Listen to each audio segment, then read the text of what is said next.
Working it down. 5 seconds. 4, 3. James scored. Ito ang game winner layup ni LeBron James noong Game 5 sa 2007 Eastern Conference Finals. Isang layup na tila nakaupo sa ere sa loob ng The Palace, ang home court ng Detroit Pistons. At ang late game performance niya sa larong ito kung saan umiscore siya ng 29 points sa huling 30 puntos ng Cleveland at 25 straight na puntos ang kumumbinsi sa marami na dumating na ang paghahari ni LeBron James sa NBA. Kung ano ang nangyari at paano, ang babalikan natin ngayon sa box score, ang Game 5 ng 2007 Eastern Conference Finals kung saan inanunsyo ni King James ang kanyang pagdating, hindi lang sa palasyo ng Detroit kundi sa buong NBA.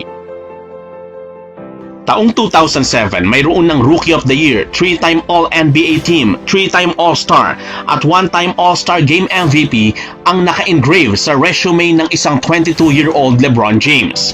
Instant superstar ang status ng 6'9" small forward na ito sa kanyang mura pero decorated 4-year career ng taong iyon. Pero bago niya mailipat sa susunod na pahina ang next chapter ng kanyang professional achievement, kailangan niya munang burahin kung di man ay laktawan ang isang solid squad ng mga players na naunang sumulat ng pangalan nila sa liga. Ito ang Detroit Pistons na namamahay sa kanilang home court na kung tawagin ay The Palace sa Michigan.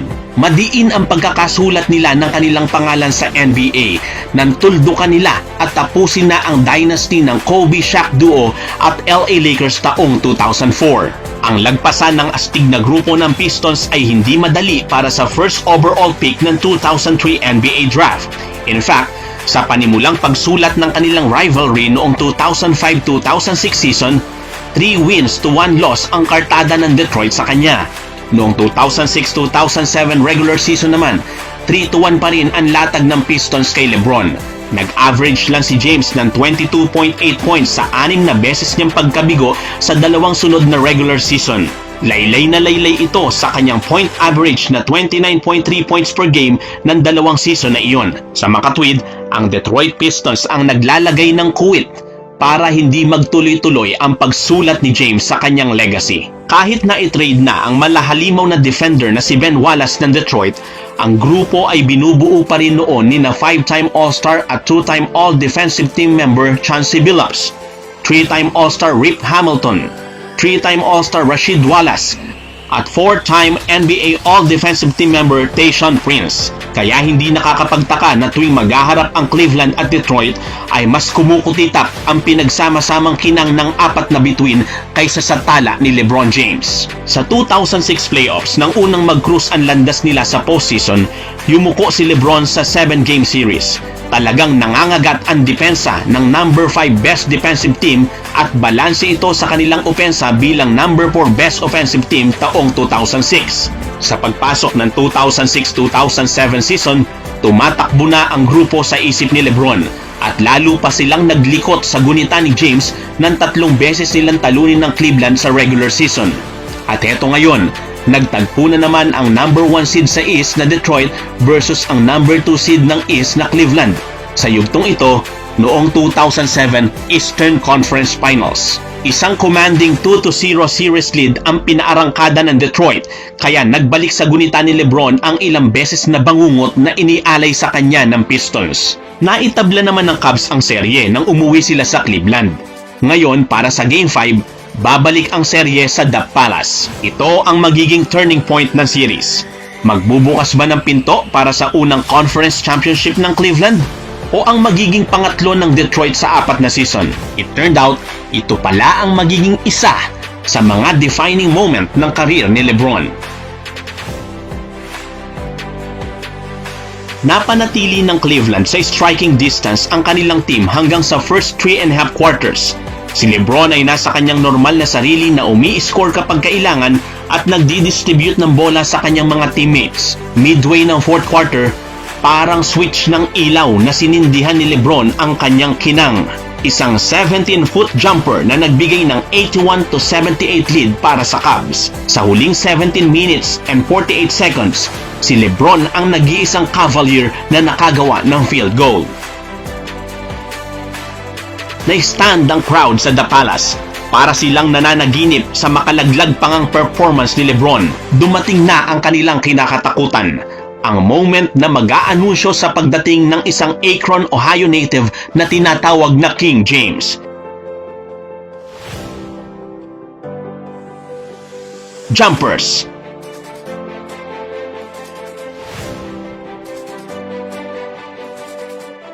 Three-pointers.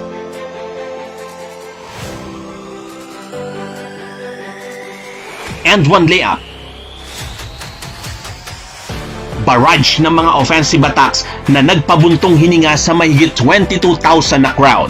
With 40 seconds remaining sa fourth quarter, lamang ng gahiblang buhok ang Detroit, 88-87. Dito gumamit si James ng bahagyang hesitation, between the legs dribble at isang crossover para rumagasa sa isang thunderous dunk na walang puwersa kahit na sinong Detroit superstar ang makakapigil. Si Tayshaun Prince nga na all-defensive team member at sumikat dahil sa kanyang depensa ay tumabi na lang para hindi masagasaan ng parang rumaragas ang tren kaysa mapasama sa poster ng ESPN na pag-uusapan ng mahabang panahon.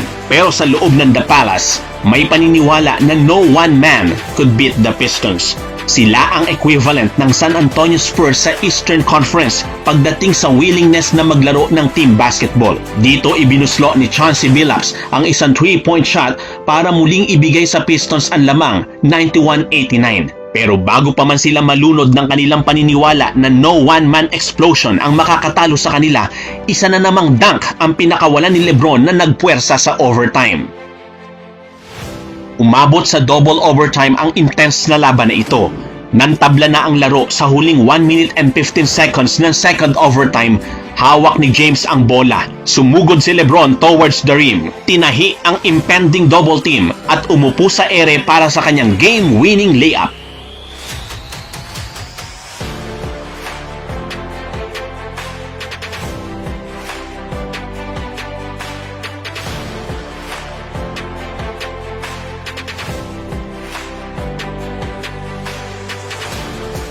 Bukod sa nag-iisang free throw ni Drew Gooden, si LBJ lang ang umiscore sa lahat ng 29 points ng huling 30 puntos ng Cleveland at ang nag-iisang Cavalier para sa last 25 points ng koponan. Palitan sina Billups, Tayshaun Prince, Rip Hamilton sa pagbabantay kay James. Double team pero walang solusyon.